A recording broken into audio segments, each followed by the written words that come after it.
유동규 전 성남도시개발공사 본부장이 구속되자 이재명 경기지사가 관리 책임을 인정하며 유감을 표했습니다.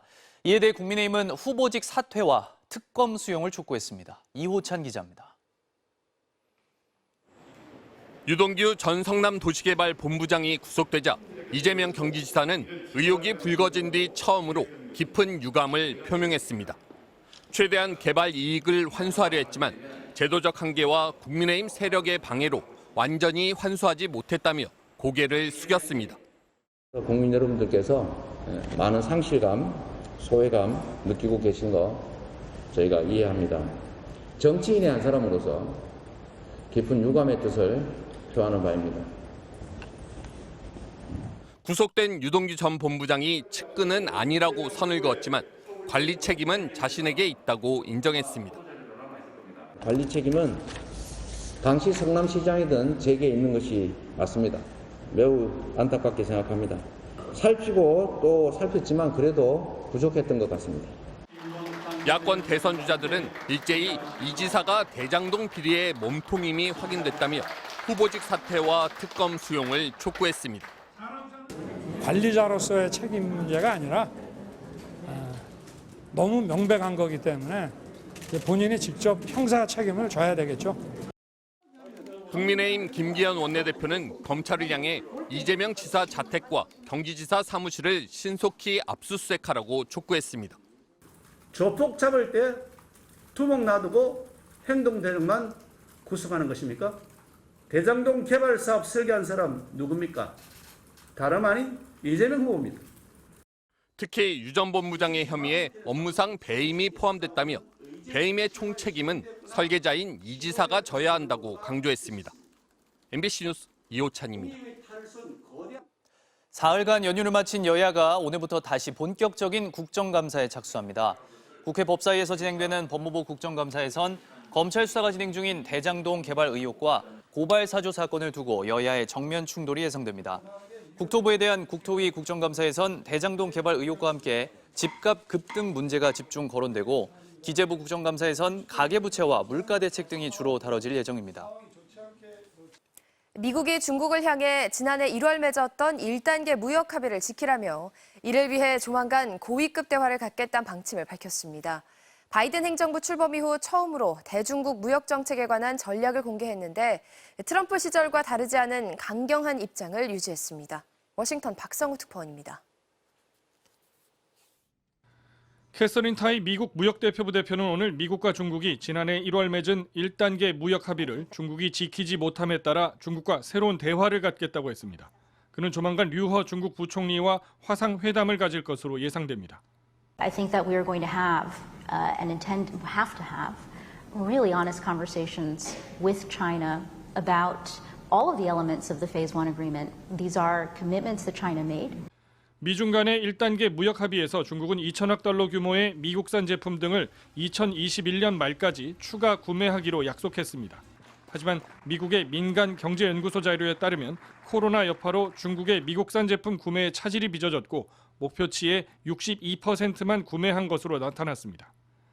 캐서린 타이 USTR 대표는 너무 오랫동안 중국이 국제 무역 규범을 지키지 않아 미국과 다른 나라들의 번영을 위협했다고 비판했습니다. 미국 기업들에 대한 기술 이전 강요, 지적 재산권 탈취, 그리고 중국 국영 기업에 대한 보조금 지급 등을 겨냥한 셈입니다. 그는 미국의 이익을 지키기 위한 전술도 진화해야 한다며 사실상 추가 관세 같은 새로운 압박 수단을 배제하지 않았습니다. 현재는 중국의 미국 수출품 절반에 대해 25% 관세가 부과돼 있습니다. Our strategy must address these concerns while also being flexible and agile to confront future challenges from China that may arise. 바이든 대통령은 대선 전부터 트럼프 행정부가 부과한 고율 관세와 1단계 무역 합의를 철회하지 않겠다고 했습니다. 오늘은 그런 문제의식을 공식 확인한 겁니다. 바이든 행정부 출범 이후 8개월간의 정책 검토 끝에 중국의 무역 남용에 강경하게 맞선다는 결론을 내놨습니다. 워싱턴에서 MBC 뉴스 박성호입니다. 오늘 코로나19 신규 확진자는 1,700명 안팎으로 예상됩니다. 취재기자 연결해 자세히 알아보겠습니다. 정동욱 기자, 밤사이 확진자 수 얼마로 집계됐습니까? 네, 어젯밤 9시까지 방역당국과 전국 지자체에서 집계된 코로나19 신규 확진자는 1,515명입니다. 전날 같은 시간 집계된 확진자 수보다 43명 많습니다.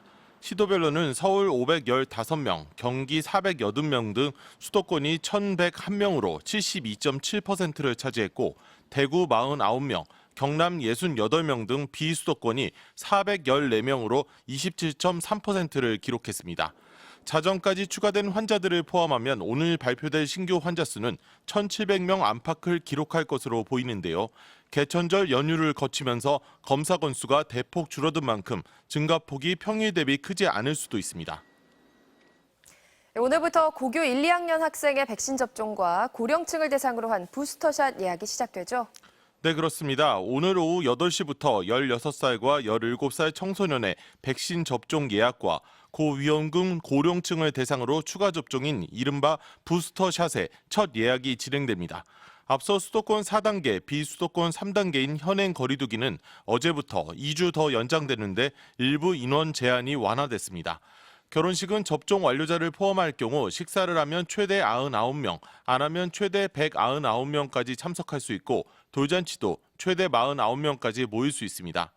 연휴와 단풍철로 이동량이 늘어 확산세가 커질 가능성도 고려해 사적 모임 인원과 영업시간 제한 등 큰 틀은 유지됩니다. 정부는 다음 달 단계적 일상 회복을 위해서는 최대한 유행이 억제돼야 한다며 모임을 줄이고 백신 접종을 했더라도 실내에서는 마스크를 꼭 착용해달라고 요청했습니다. 지금까지 통합 뉴스룸에서 전해드렸습니다. 여야의 대선 레이스 살펴보겠습니다. 민주당 이재명, 이낙연 두 후보는 마지막 순회 경선 지역인 수도권을 집중 공략했습니다. 이재명 후보가 수도권에서 41% 안팎으로 득표하면 본선으로 직행합니다. 조명아 기자입니다. 대장동 논란에도 대세론을 이어가고 있는 민주당 이재명 후보는 서울 지역 5대 공약을 발표했습니다.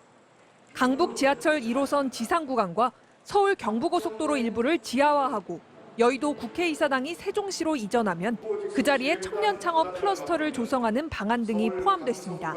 한 약속은 반드시 지키는 사람, 길이 없으면 길을 만들어내는 사람, 일을 맡기면 제대로 행하는 사람, 정말로 서울 시민의 삶이 달라진다는 것을 가능성은 여전히 열려 있다는 이낙연 후보도 61만여 명이 참여하는 수도권 경선과 3차 슈퍼위크의 마지막 승부수를 띄웠습니다.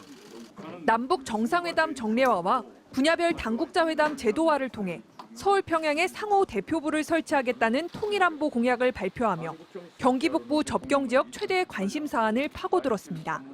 대통령이 당선되면 빠른 시일 안에 대북 특사를 평양에 보내 정권 교체의 공백 없이 남북 대화를 재개하고 이낙연 후보보다 20만 4천여 표를 더 얻고 있는 이재명 후보는 이번 주 수도권 경선에서 17만여 표만 더 얻으면 과반 득표에 성공합니다. 남은 선거인단과 투표율을 감안하면 수도권 경선에서 41% 안팎 득표율만 보여도 결선 투표 없이 본선에 직행할 수 있습니다. 이재명 후보 측은 수도권이 원래도 강세 지역인 만큼 이변 없이 대세론 굳히기가 무난할 걸로 자신하고 있지만 이낙연 후보 측은 대장동 의혹이 본선 부담으로 작용할 수 있다는 점을 강조하며 결선 투표행을 호소하고 있습니다.